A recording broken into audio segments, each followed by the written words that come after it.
Hey guys, got another knife review here, and this is the Spyderco Police G10, and this is an excellent high quality knife, really well put together. The POU, or philosophy of use, that I would put this knife in is probably primarily a defensive blade for either a police officer or civilian, and it's fairly thin, the handle and everything is, and still gives you a lot of blade length on here. Probably not going to be your best, maybe EDC knife, because probably just a little bit too big. Just not maneuverable enough, and also it's probably too expensive in my opinion for an EDC knife. Personally, one of my favorite EDC knives, and I love this thing, is the Spyderco Bird Cara FRN. And the reason that I love this knife is that it's like 20 bucks. This is about 120 bucks, so you could have 5 of these. And I use this on construction sites. I cut up drywall with this, all sorts of stuff that I may not feel comfortable doing with a more expensive blade like this. So if you just want a knife to thrash on and use it every day, not feel guilty about using it, and just use it for whatever, maybe go with a cheaper knife. But if you're looking for a very high quality defensive blade that you maybe carry a lot but hopefully never use, this is maybe a better option. Getting to the blade here, it is a full flat ground VG10 steel blade. The stock starts out at 3 millimeters and is full flat ground to a razor sharp edge. It's really very sharp. I've been very happy with all my Spyderco blades. They come very sharp out of the box.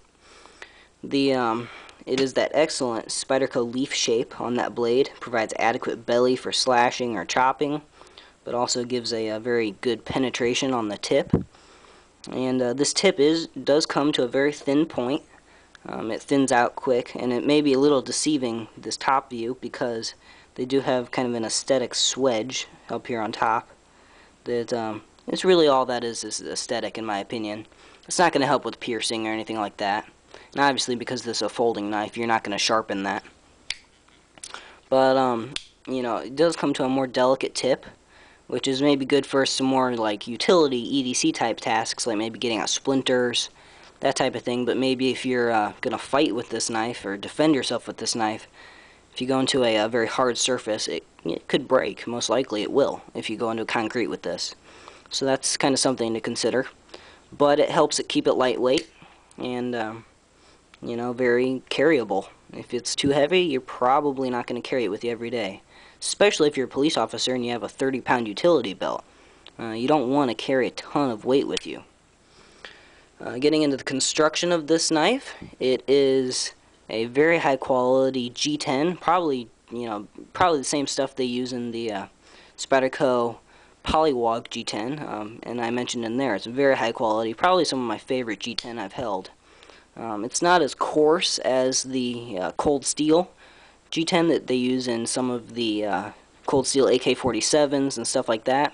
So this isn't going to shred your pockets, but it's very tractionable. It's a finer G10. It's a really high quality stuff, I can tell.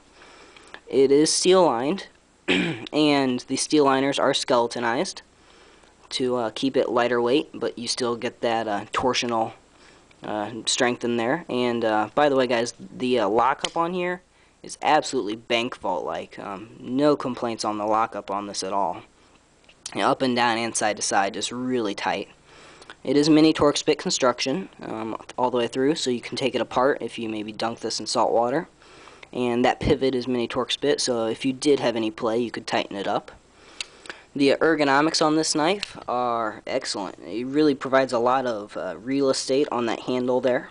You can choke back, choke up for finer cutting. Really lots of options, and I have smaller hands. However, if you had larger hands or you were working with gloves on or things like that, you'd still have lots of room. You're not going to run out of room with this knife. The jimping on here is really excellent. No complaints on the jimping. It's the same excellent jimping that Spyderco puts on most of their knives. Same as the Delica and the Manix 2. Fine enough and sharp enough that it really digs in and provides traction, but not so much that it tears your hand up. You also have that high thumb ramp to really, lock in. You're not going to go forward with this knife in a thrust attack. The clip on here is maybe a slight criticism. Very slight, though. It's a blackened clip. Very good clip, very strong. It's a bit stronger than the one that's on the Delica. So really good clip on here. It is a 4-point clip. It can go on any 4 points of this knife. Maybe one criticism I will give it, though, is that it probably doesn't ride low enough for me. I'd like my knives to all ride flush. And as I, like maybe this Buck Vantage Select Small, see how that clip will bury flush in your pocket. This one will not, so that's one thing. It'll probably ride a little lower in tip-down configuration. It comes with tip-up right-handed carry. And by nature, obviously, this knife is fully ambidextrous, meaning you can put this clip on the left side. It's a back lock, so there's no problems there, and a hole. So if you're left-handed, this knife will definitely work for you, no problems. The colorations or other models that this knife comes in, it does come in a stainless steel handled version, several different versions, and it also comes with some different grinds on the blade in those stainless steel versions.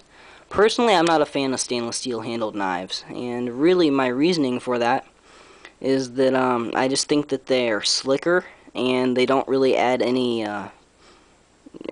value to the knife. They make it slicker, heavier. I'm just not a fan of stainless steel handled knives.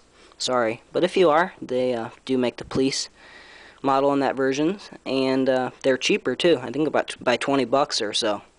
So it's something to think about. The weight on this knife is 5 ounces, so it's not a featherweight knife. However, you're getting 4 inches of blade length out of that. And so for the size of knife and the sheer cutting power that you're going to get out of this large of a knife, I think that that's very reasonable. They pretty much did everything they could to shave every ounce off this knife, in my opinion. Skeletonize the liners and so on. One thing that I think I forgot to mention is that this G-10 is radiused on the top here and all the way around, meaning there's not really any sharp edges on this knife at all. It's done very well, finished very well, but it's radiused on these edges here. And that's probably one contributing factor to the price of this knife. Getting into price, this knife costs around $120. Sorry guys. And so $120 isn't a cheap knife, and not by any means. Now I know some guys, buy customs, buy lots of expensive knives. $120, not crazy to you. To me, if I'm gonna put out $120 for a knife, it better offer a lot of performance and really be an excellent knife. And I think that this knife definitely may be in that category for me. And the price, they have to produce it offshore in Sekisui, Japan, because of trade restrictions with VG10 steel. They have a lot of machining costs in, radiusing that G10 all the way around, machining costs in skeletonizing those liners, in, drilling and tapping 4 points, machining off that swedge. So there's definitely machining costs, and machining's not cheap at all. It's man hours that you're paying people for. Now, there's also very good materials in this knife. This is very high quality G10, and a lot of it. That's not a small knife at all. So you have lots of, material costs and, production costs. The value on this knife is probably what I call medium value. It's not super high value in that you just get, oodles and oodles of, I can't believe I'm saying oodles, but, tons and tons of knife for the money. However, it's not a rip-off. I definitely think that $120 is a fair price, for both the consumer and for Spyderco. The competition for this knife is many. There's tons of competition for this knife.